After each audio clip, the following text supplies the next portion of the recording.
to another episode of the LOOR Entertainment Podcast. I'm Andrew Southwick, and on this episode, joined by director Christopher Shawn Shaw. And I got to say, this is an episode I'm looking forward to. Full disclosure, I go back a long way with Christopher Shawn Shaw. And the amazing thing is, I've never been in the same room with him. I don't think I've ever even been on the same coast as you simultaneously, maybe a couple of times, but very rarely. So our whole friendship going back not more than 10 years now is all online, but it's one of those connections that God makes. And I'm excited to have Christopher on the show. We're going to talk a little bit about his career and also some of the projects that he's working on now. And it's going to be a great conversation. So Christopher Shawn Shaw, welcome to the LOOR Entertainment Podcast. Thank you for giving us a little bit of your time today. Thank you so much for having me. Happy to be here. Hi, everybody. Yeah. Now, okay, let's get right into it. So first, I introduced you as a director. That's not how you started. Now, I don't have all your young pictures of when you were on the cover of when you were gracing the cover of Teen Beat magazine, right? So now, people here, I'll give you homework for the LOOR audience. If you want to do some real good homework, Christopher Shawn Shaw started out you were an actor, and you were an extra in the movie Men of Honor with Robert De Niro and Cuba Gooding Jr. And I know this is 1,000 years ago, and I get it. But here's the thing: you can find images of him. So go check that out. Look for it online. If you do, come back to this episode. Put the picture in the comments. That'd be cool to see that there as well, and see if anybody actually does that. I'll give you a hint. It's a picture of me with more hair and Cuba Gooding Jr. Yeah. So you start out as an actor. You move into directing, and just so people get used to know you a little bit, why did you make the switch into directing, and what are some of the things that you said, hey, I'd like to go behind the camera, and you found your groove there? That's a really good question. I think the short answer would be I believe the Lord was doing something in my heart and changing the desires of my heart.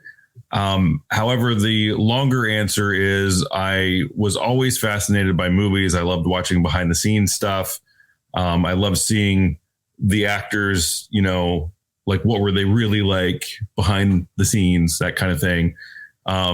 As much as you can tell from watching a behind the scenes things as to what they're really like. But anyway, it always fascinated me. But yes, I went to college for acting. I went to Otterbein College at the time. It's now Otterbein University in Westerville, Ohio. I was a theater performance major, Bachelor of Fine Arts. And I do remember because I had a VHS camera. Do you all remember VHS? Anybody old enough to remember VHS? Yeah, there you go. So I had a VHS camera during my college years, and I would think of these ideas for scenes because I'm a very visual person. And so I would think of ideas for scenes that I could act in. And sometimes they were like incomplete. It was just like an idea. Like you couldn't even make a whole short out of it. Sometimes you could. And then I would set up the camera and I would act in it in front of the camera. So I was kind of a one-man crew to a certain extent, a lot of the times, because I'd just be in my dorm room and I'd think of an idea and I'd frame up the camera. But my point in saying all that is I used to think, man, I wish I could be in front of the camera and behind the camera at the exact same time. Obviously a physical impossibility for us mere mortals. But I loved both. So anyway, just over the years, I found myself more and more behind the camera and eventually enjoying it more. And even when I was on the set as an extra on a couple of different shoots, somebody would remark like, you look like a director, that kind of a thing. And I thought that was kind of odd because I was definitely pursuing acting at the time. So yeah, I would say the Lord was changing my heart, and I found myself more and more behind the camera and enjoying that more. What can you compare and contrast a little bit the difference between acting and directing? And I mean, I would assume that you probably like directing more because that's what you do mostly. Yes. But in your experience, what was different about acting and directing? What are is there, because we know that, in on the one hand, if you're in front of the camera, you're giving that performance, but behind the camera, you're trying to extract that performance. And we always hear about actors and directors and their relationships, and some people like this style of directing and some people like that style of directing, but then it's reversed. Some directors like this style of acting and that style of acting and so on and so forth. Yeah. But what are some of the nuances in there? Because I know there's a lot of overlap, but they are two different parts that need to work together, like a head coach and quarterback in football. So what does that compare and contrast for you? My smart aleck answer is being an actor, you have, if you have lines, you have lots of lines to memorize. Being a director, you don't have to memorize the lines. But yeah, no, it's actually a really good question that I unfortunately don't have a really good answer for. You know what? You have to be prepared in both roles, but I think as an actor, you probably have to be more prepared and more on and be more aware of your surroundings and stuff. The other difference I would say is that as a director, you probably have more control over the performance than you would as an actor, because as an actor, the way I like to direct is I like to see what the actors bring to the table. Mm-hmm. So I want to see what they thunk up, because they might have thunk up something better than I thunk up. You know what I'm saying? So, and yes, I'm a quirky goofball, but so I like to see what they bring to the table. And then if it needs tweaking, or if I perceive that it needs tweaking, then tweak it and adjust it accordingly. So in that sense, the director has more creative control. Creative control as a topic in and of itself is a whole nother topic. I'm just talking in the context of here, because the idea of a director having creative control is practically a 100% myth. It's not really true. But when you're comparing acting and directing, I would say the director has more creative control than the actor. Again, depending on the dynamic and how they work together and who the personality is and all that stuff. So sure, that can be nuanced too. But in a general scenario, if you're not seeing what you want to see out of the actor's performance, you have the opportunity to course correct that and tweak that. So I would say that's a pretty big difference. I want to get to some of your work here, but that you bring to mind one more question here. So, I got about a minute for this answer, but how do you get what you want out of actors? Every actor is different. Every actor wants different things. I always hear some actors don't like line readings, and some directors always give line readings and that kind of stuff. How do you tell? I feel like if I were a director, I would be giving line readings, because I have this vision in my head of what I want to see and what I want to hear. And that's the other thing too. Actors always talk about, I didn't know what it would be until I saw the finished thing, so you have those who are trying to give their best in the moment. And then you have the director who is trying to give his or her best for the whole thing, knowing what the end is going to be, or at least hopefully will be. How do you get that? How do you deal with different actors and actresses? Do you have any go-to tips or, muscle memory tactics that you use to get what you want out of your cast? You want me to answer that in a minute? Well, because I talk so much, it's 15 seconds now. So. Oh yeah. Thank you. So no, go ahead. I think my short answer is what I like to do. And when I did this on Church People, which we're going to talk about in a little bit, I actually called up some of the actors who had really key roles. And I asked them, how do you like to be directed to get your best performance? And to be honest with you, nearly everybody I asked seemed to be surprised by the question. So I'm guessing they don't get that question a lot. But that would be a pro tip, I would say, if you're a director and you're open to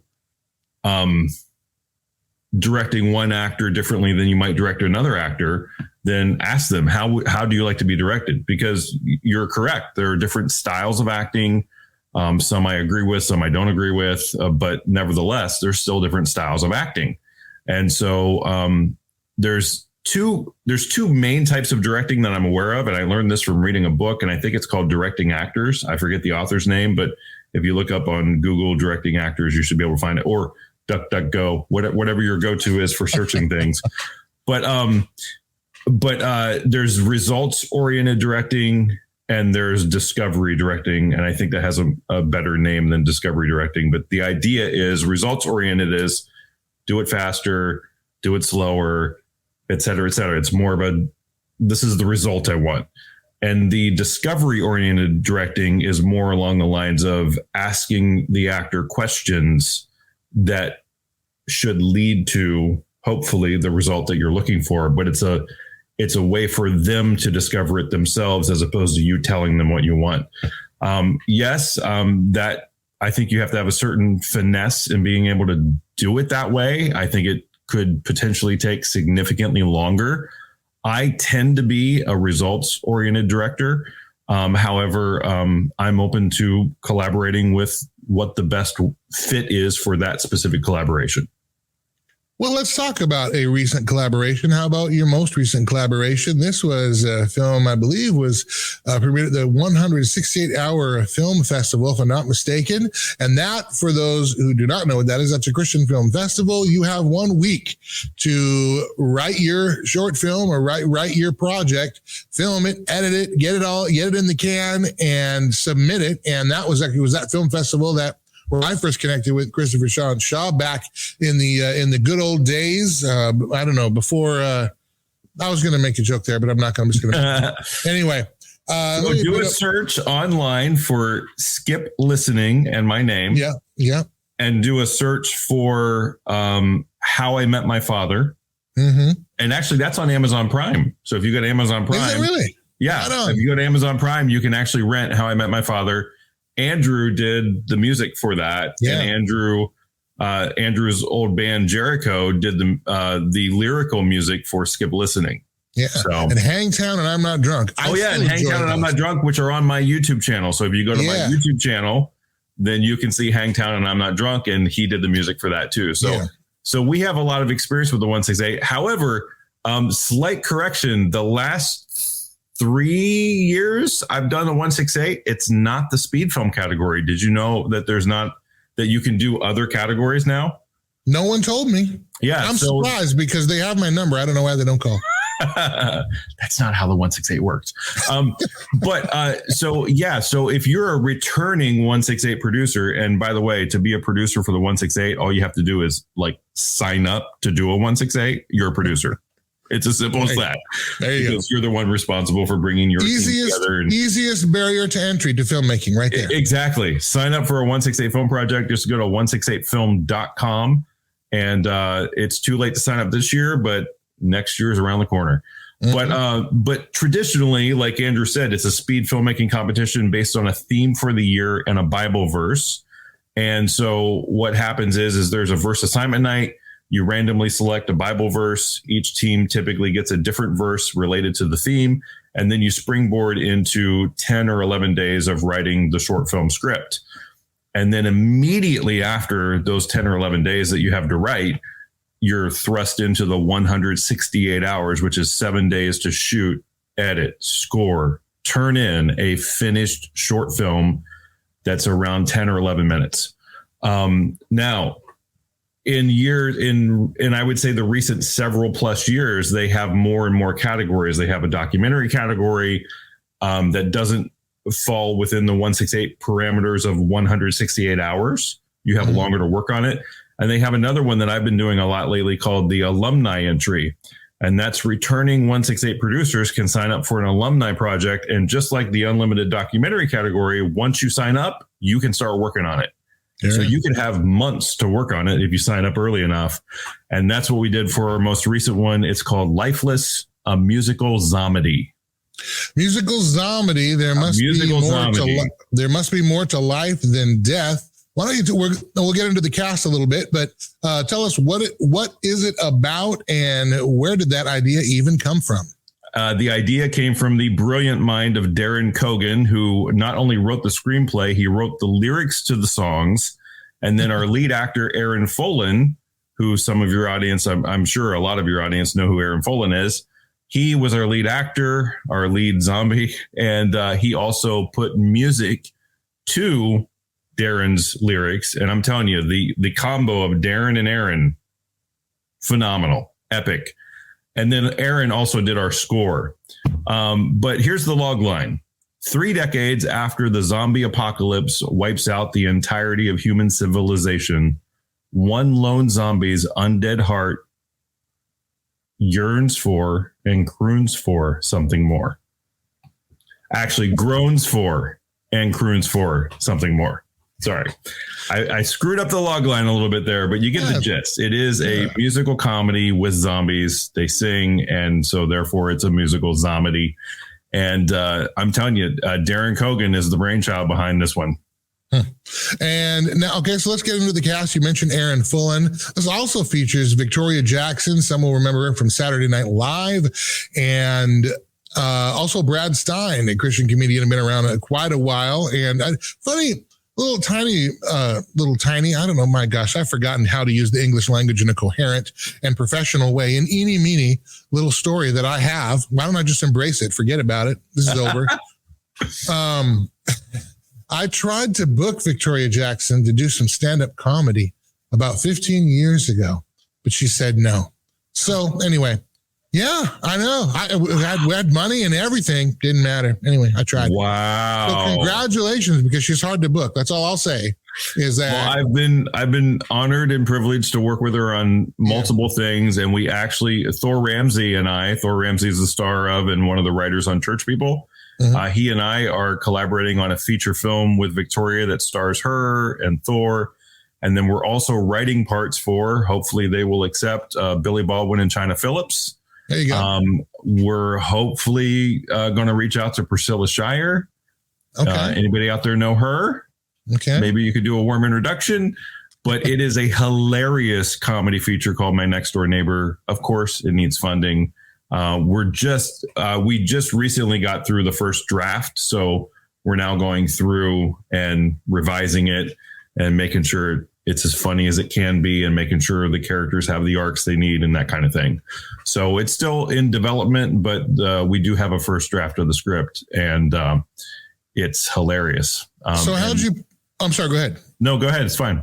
I was going to say, how did you put together then the cast for Lifeless? What made you think of, well, let's get Victoria in here and let's get Brad in here and what puts all those pieces together?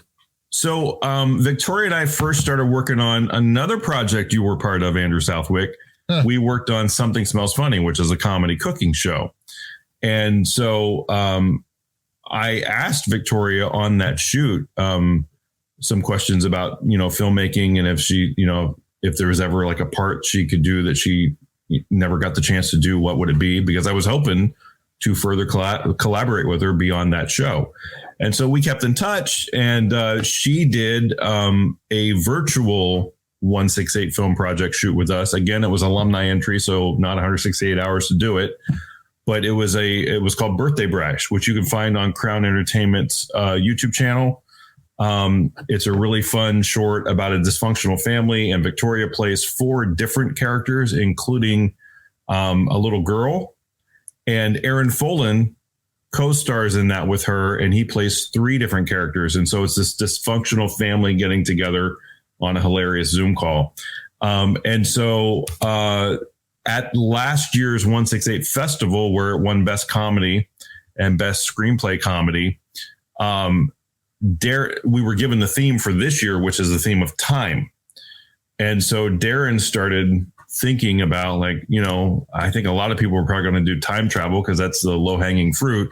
What can we do with time that, is different and everything? And so we wanted to work with Victoria and Aaron again. So we brought them on it became Lifeless. Right on. And we filmed in Victoria's neck of the woods. We filmed in Tennessee. We literally filmed inside one of her houses, and it was a really, really fun shoot. Let me bring up the graphic one more time. Before we move on, let everybody know, where can they find this yet? Is it available to watch on any platforms? So we're going to start putting it out to film festivals, starting with the 168. There is a runtime limit for short films at the 168. The alumni entries have a max of 12 minutes. So we actually have about a 15-minute short that we had to cut down to 12 minutes. It still works. Mm-hmm. Not as good as the longer version, but good enough to stand on its own. And so that's going to premiere in early November. If you go to 168film.com/festival, then you can find out more information about their premiere gala in Georgia, Fayetteville, Georgia, outside of Atlanta at Trillis Studios, where they filmed like some of the Avengers stuff. Well, like I think the last Spider-Man movie was filmed there. Right on. All right, you mentioned Something Smells Funny. That was a cooking show that you did. And I think I've got the clip for that here. Yeah. Let's play the trailer for this. Then talk a little bit about how that came about. Sure. Played Big Mike. That was a lot of fun. You can't zest and talk at the same time? Yeah, It's a cooking show, Scott. The cooking has to happen. There's a comic in the kitchen. It's time for Something Smells Funny. Hey, welcome to Something Smells Funny, the cooking show with stand-up comics. Everybody steals Dana Carvey's impressions. I've never done that. Never, not gonna do it. My parents made me become a comedian. Really? Yeah, I wanted to be a lawyer or a doctor. And they said, no, we want a failure in the family. Okay, Now, did you personally cut the cheese or no? No. Okay. Because something smells funny, Bobby. You want to break them down really good. So make sure you crush them. It looks like you just like fondling them. Crush them, Scott. Nobody ever asks me about my culinary skills. They don't? No, ever. This will be the blonde leading the blonde, okay, people? Well, what does that do? Anything Let's go to the bathroom really quick. Okay, yeah. Food can kill you. My uncle got run over by Meals on Wheels. Can you believe that?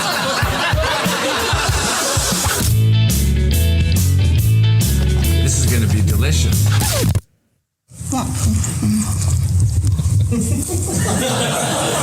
It's a half-hour show, Victoria. I don't know. Like we did with Play-Doh and sand at the beach. See how that looks? She'll be so impressed if I did this. She would be. She'd be impressed that you're actually in the kitchen. That does look, I'm gonna be honest, it looks sick and disgusting, Jimmy. I'm gonna be totally honest with you. I've been wanting to bite this since you got here. Well, you don't just bite it, Scott. You take a fork. Well, I wasn't gonna just go face down like a pig. Someone should have been silverware. Super Popeye spinach explosion will make you big and strong. What's love got to do?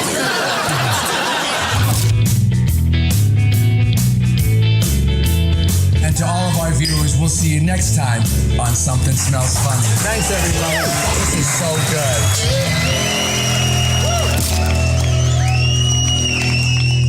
That's good. I haven't seen that trailer. I've seen the shorter version of it, but I haven't seen that long one yet. I saw that for the first time here. Wow. And who did that incredible music under that was some good 50s groove in there. You know what? So yeah, you gave me the opportunity to do that little 50s groove underneath for the musical bed there so when you told me about that project, for some reason I had Al's at Happy Days in my head. If you remember the restaurant they went to.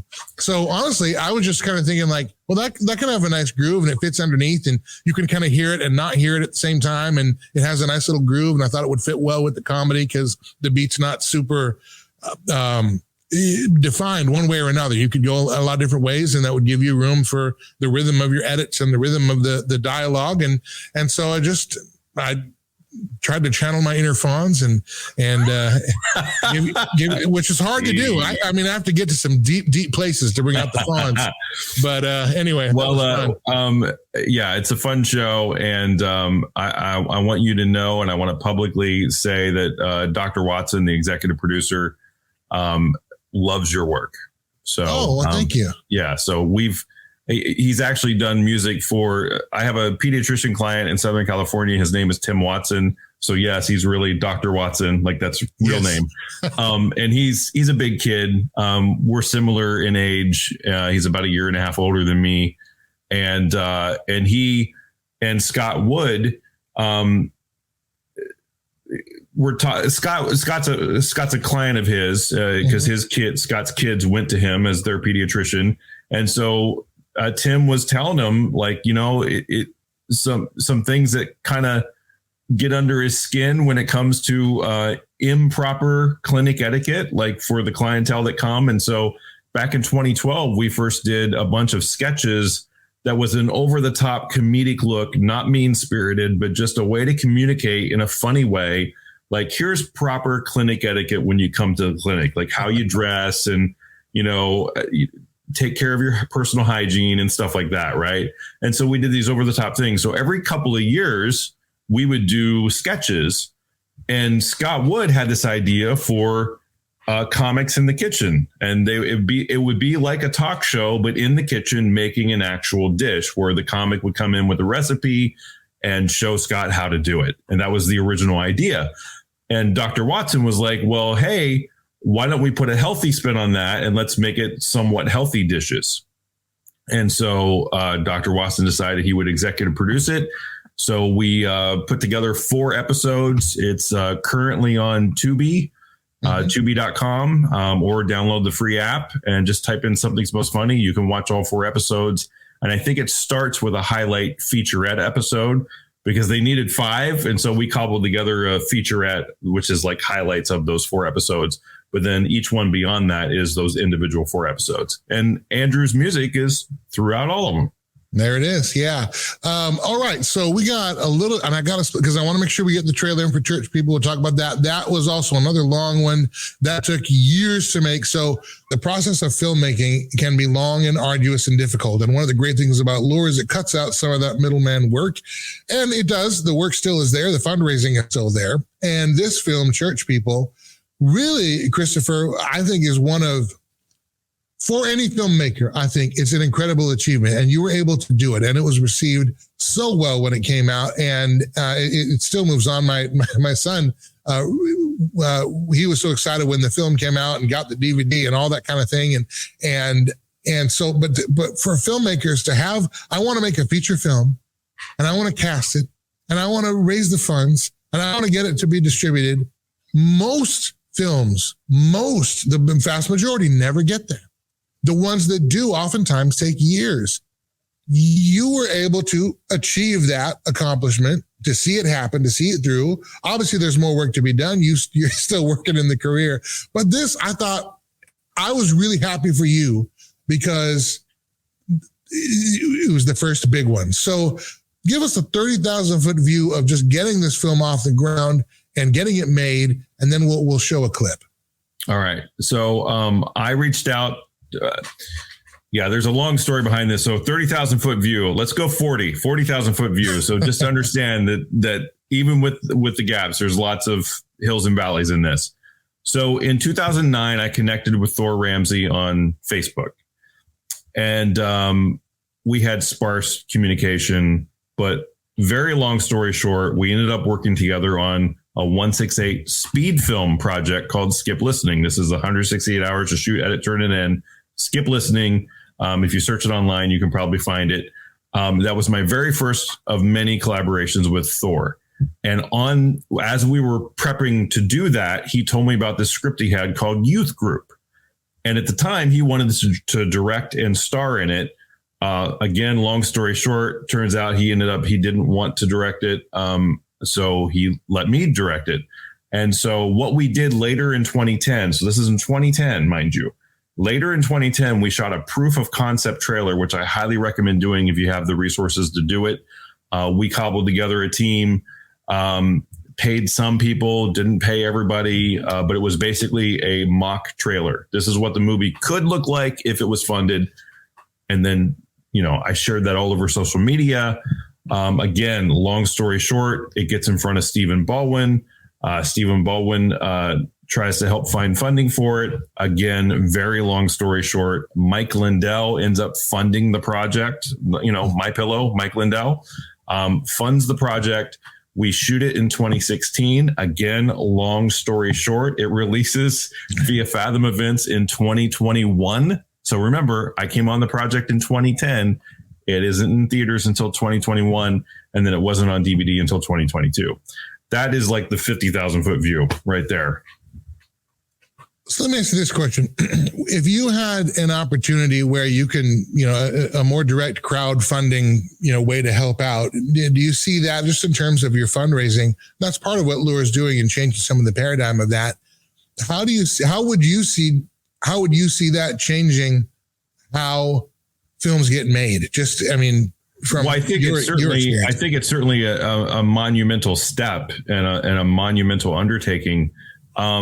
That is, I like to joke that's the filmmaker's F word, funding. It is. And then I guess the filmmaker's D word is distribution, So, I mean, because that was it was a 20-day shoot. Yeah. We knocked it out in 20 days, but years before to get to that point, years after to get released. I mean, and it was about the same on both sides. I mean, it was like an 11-year process when it was all said and done. Actually, and it was longer for Thor because I came on the project after he had written like 5 or 6 drafts or more. So anyway, yeah. So crowdfunding is challenging and lots of people are trying to crack that nut. I have a project that's a sitcom that's going to be crowdfunding soon. I have a dog use series that's about service dogs that's going to be crowdfunding. That's currently crowdfunding, actually. So crowdfunding is kind of oversaturated and there's got to be a way to do it. But funding is one of the biggest hurdles. But again, that's why, I'm not trying to make this back to a commercial about LOOR, but I want to make sure that people understand because they're still educating about what LOOR is and how it works, where instead of the studios and the executives deciding, here's what you can see, instead of those same executives and micromanaging it along the way. That's what I was just going to say, going downstairs from their offices and saying, hey, I want you to make this change and that change, thereby watering down, neutering whatever great story was and once here's a Coke can, put that in the scene if you can. That's not here. There are guidelines for storytelling and filmmaking with LOOR as it pertains to what LOOR will carry based on the Christian faith that founds the company. But it's that opportunity where you can decide. Now, I got 2 questions for you. So I'm going to ask you this one. We'll play the clip. And then I got one after that. And so I know you're going to go in a couple of minutes and thank you for maybe about 5 extra here to wrap up this conversation. No worries. What is an encouragement that you might give to many of these filmmakers? Some of them are on LOOR right now, hoping to get their projects funded and made or their second episodes going, so on and so forth. You just walk through a more than a decade journey of this project, but you saw it through. What's an encouragement that you can give to these filmmakers who are, many of them, maybe they're at the beginning or somewhere in the vague middle of the journey that you were just on? As hard as it can be, and it can be very challenging at times, there were multiple times where I thought, like, is this movie ever going to, even after it was shot, is this movie ever going to come out? And there are stories of movies getting shot. So they've been through the fundraising. They've been through the prep and the pre-production, the production and the post-production, and then the movie never sees the light of day. That kind of stuff has happened. So as hard as all that stuff can be, in my personal opinion, it's easier to get content out there now than it was, say, 20 years ago. It just is. And we have practically no excuse. Feature films have been shot on devices like this. So my encouragement and challenge to you is, what's your excuse? Because you probably at least have one of these to practice with, right? But okay, so maybe you don't have the camera that you do want to use to do a more professional looking shoot. You probably know somebody who does, or you know somebody who knows somebody who does. 2 monumental resources for me that I believe the Lord used to help me was social media, because when I would do stuff, I would post it on social media. And that's how Thor knew I existed, basically, other than connecting as Facebook friends. I was sending him these quirky little videos with my goldfish and other comedians. And so I was on their radar. So what's your excuse? Do you have at least one of these that you could shoot stuff with? And can you sign up for a 168? And they're not paying me to say this. It's just a phenomenal experience. And if you have like-minded people surrounding you who know what they're doing, then your content could be well received. If your content is well received, then people want to work with you. So what's your excuse? Produce. Well, and speaking of produce, let's take a look at a trailer of the finished product. Now, the movie started out called Youth Group. It ended up being called Church People. You got hooked up with Stephen Baldwin, and of course, he's in the movie as well. So is China Phillips and Billy Baldwin. They have a scene in there as well. Stars Thor Ramsey and just an incredible cast. I don't know if they saw him. It's let me shut up. Here's the trailer. If we broke attendance records, I get the church logo tattooed on my arm. Yeah, remember back when we first started? All we did was preach the gospel. Ooh, Superman works. I like Superman. Guy, what do you think? What happened to you? Me? Your dad is the one with the gimmicks. The power of the Holy Spirit propels us. I just want the church to get back to the gospel. Problem is you're trying to get your message across. The gospel? Right. And ain't nobody listening to that. For Good Friday and Easter, I need something big. Amen. Bigger than the resurrection. Bigger than anything we've ever done. National headlines. Preach on the death and resurrection of Jesus. An actual crucifixion. Uh-oh. By placing the nails through your palms in the right place, we hope to avoid major nerve damage. Operation Stop Skip is a go. That's awesome.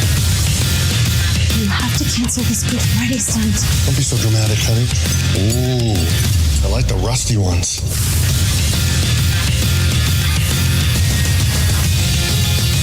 What are you going to do? I told him he's insane. Been praying for you about that toe fungus. This could be beneficial for all parties involved. We foster a yes environment here.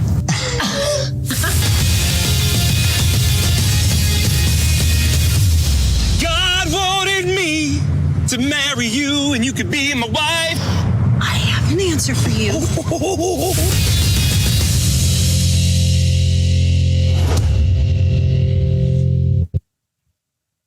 That's so well done. Give me I'm going to add one question here. How did you feel about the response when it came out? I know it had the Fathom events and then of course, it goes to streaming and DVD and all the extra distribution. What was that like to enjoy some of that success, to see it received and get a great critical review as well?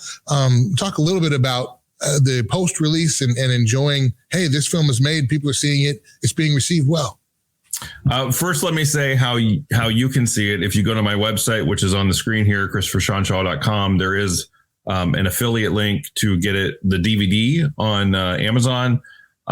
Also, it's streaming. It's all over the place. It's on Amazon Prime Video. It's on Tubi. If you don't mind watching it with ads, it's on Roku, Up, Faith and Family, PureFlix. It's Google Play, Apple TV. So if you just type in Church People into your URL, you'll probably find it pretty easily. But it's been great, honestly, because and there were some concerns as to how well it was going to be received because, my director's cut was significantly longer than what it ended up being. But kudos where kudos is due. They ended up doing it without losing major story elements. So it's 96 minutes. The responses have been by and large very favorable. I don't know if you know this, Andrew, but recently found out that it made Movie Guide's top 10 faith-based comedies. I read that. I was going to bring that up, so I'm glad you did. Congratulations. So for what it's worth, Movie Guide's top 10 faith-based comedies. Yeah, so I hope that encourages you to see it. I would love to hear your feedback, even if you didn't like it, why you didn't like it, but if you liked it, why you liked it.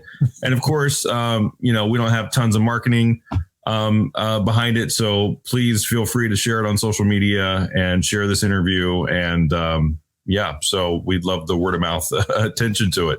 But yeah, by and large, it's been very favorable and we've been very, very pleasantly surprised.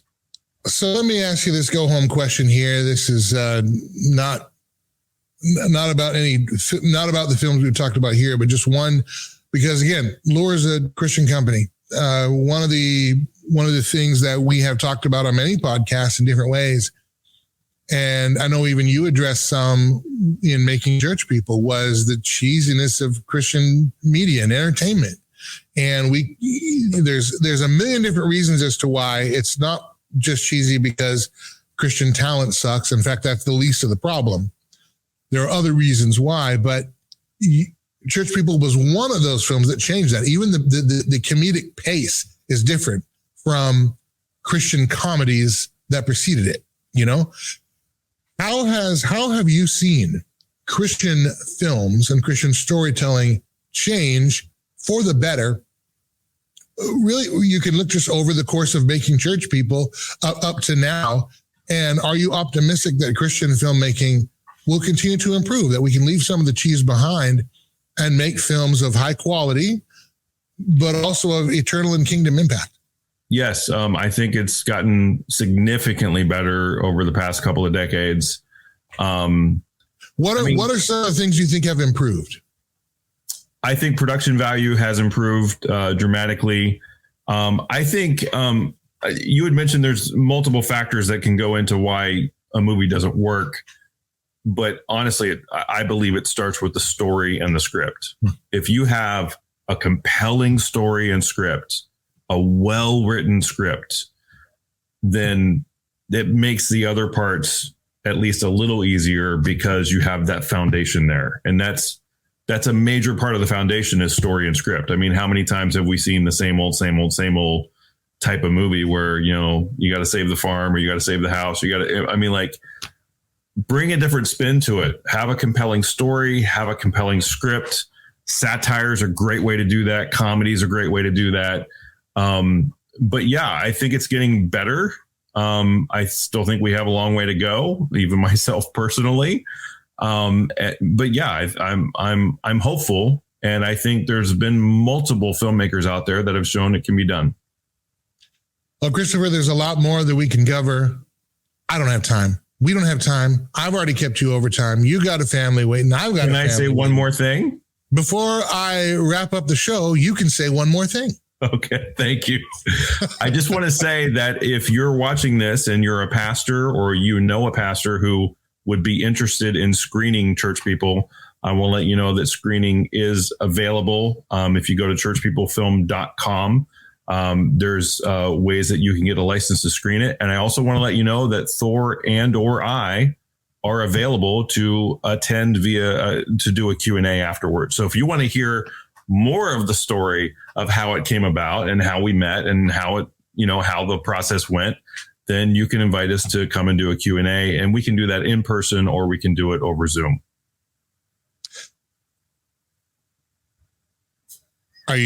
That's all right.